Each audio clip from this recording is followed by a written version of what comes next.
You look at a man like Richard Feynman, and you see a wizard. You see a mind that can juggle subatomic particles, visualize electromagnetic fields, and predict the behavior of the universe with a scribbled diagram on a napkin. You see the Nobel Prize.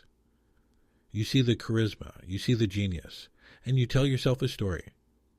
You say, he is special. You say, he was born with a gift. You say, I could never do that because I am just an ordinary person. That is a lie. And it is the most comforting lie you will ever tell yourself because it absolves you of the responsibility of trying. It protects your ego. If understanding the universe requires a magic trick you weren't born with, then it's not your fault that you don't understand it. It's fate. It's genetics. It's out of your hands.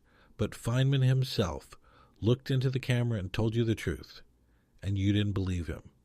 He said, I was an ordinary person who studied hard. There are no miracle people. There is no special quantum mechanics lobe in the human brain that some people get and others don't. There is no genetic mutation that allows you to instinctively visualize a four-dimensional vector field. It doesn't exist. What exists is interest. What exists is obsession. What exists is the willingness to spend 10,000 hours staring at a wall of equations until the wall dissolves and you can see the structure behind it. Feynman wasn't a god. He was a guy who refused to stop looking until he understood. So if you ask, can an ordinary person learn to imagine these things? The answer is yes. But the price is higher than you think. The price is the destruction of your own intuition. The problem isn't your intelligence. The problem is your hardware. Your brain was not designed to understand the universe. Your brain was designed to survive on the African savannah.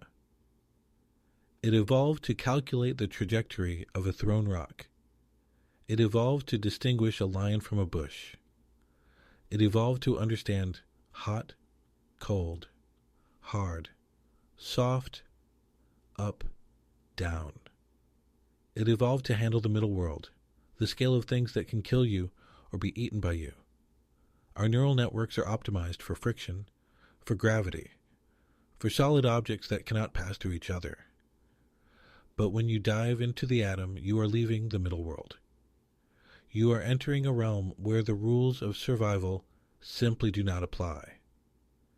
And, because your brain wasn't built for it, it fights you. It screams in protest. It tries to force the quantum world into the shape of a rock or a lion, and it fails. This is why physics feels so hard. It is a violent collision between your primate ancestry and the cold logic of the cosmos. You are trying to run software designed for a supercomputer on the hardware of a clever ape. When Feynman says he imagines these things, he doesn't mean he sees a picture. He means he has rewired his brain to accept a new kind of logic that violates everything his eyes tell him.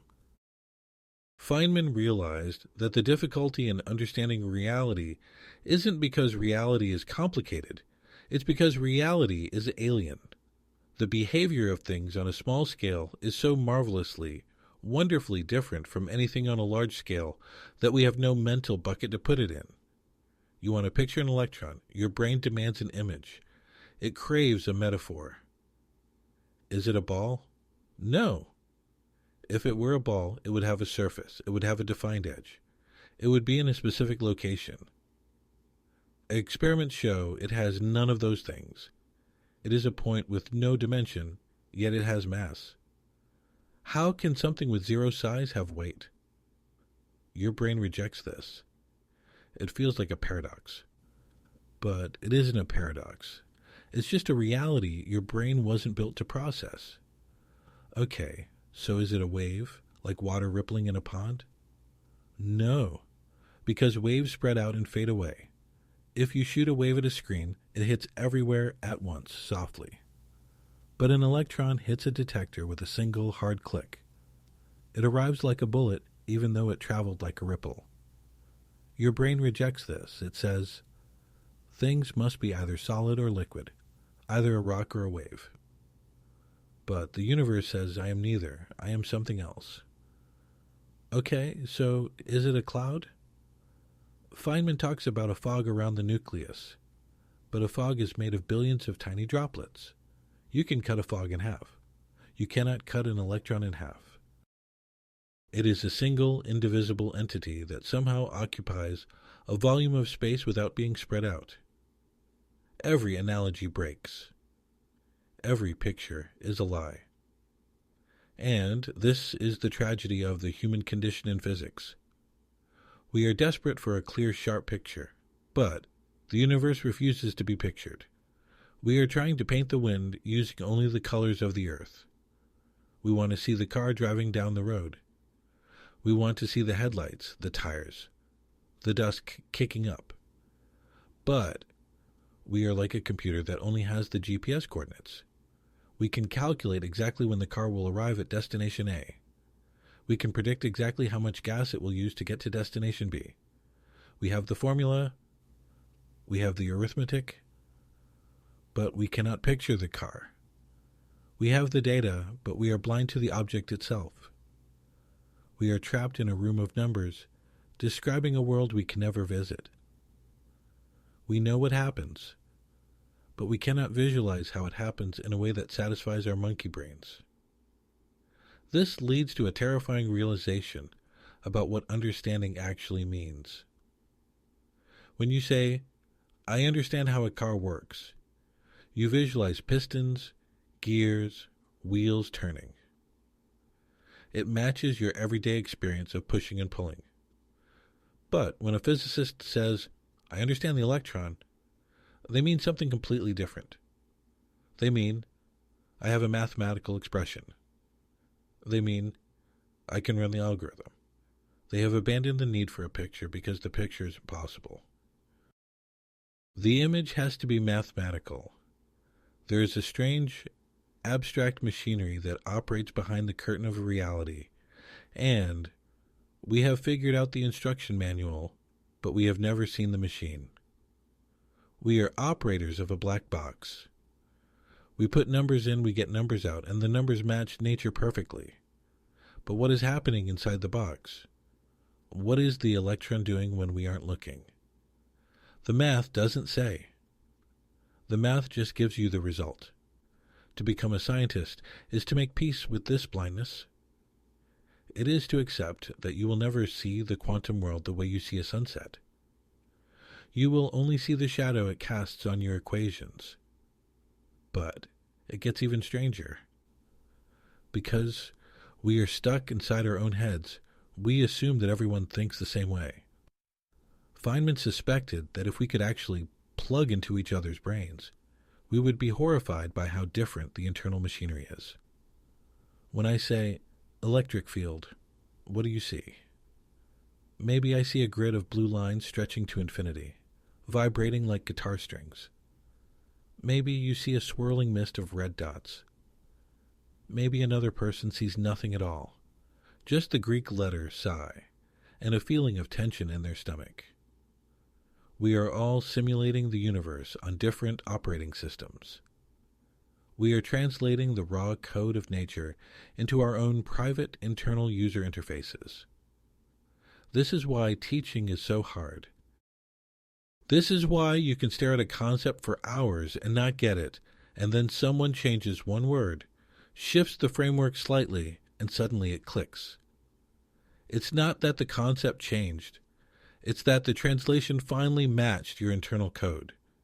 We are all ordinary people struggling to translate the alien language of the universe into our own private monkey brain dialect. We are lonely interpreters, trying to describe a color we have never seen to a blind man. Feynman said he used to imagine the electric field as little gears filling all of space turning against each other. But then he realized that model failed when things moved in 3D. So he threw away the gears and kept the feeling of the gears.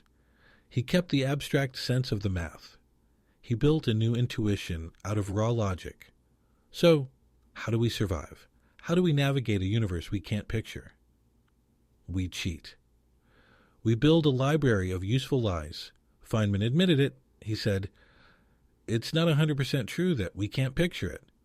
We use approximations. We use crutches. When we want to understand the pressure of a gas, we pretend the atoms are little billiard balls bouncing off the walls. Is it true? No. Atoms are not billiard balls. But does it work? Yes. It gives the right answer for pressure. When we want to understand the stiffness of a metal, we pretend the electrons are a fog that resists squeezing. Is it true? No. Electrons are not a fog. But does it work? Yes.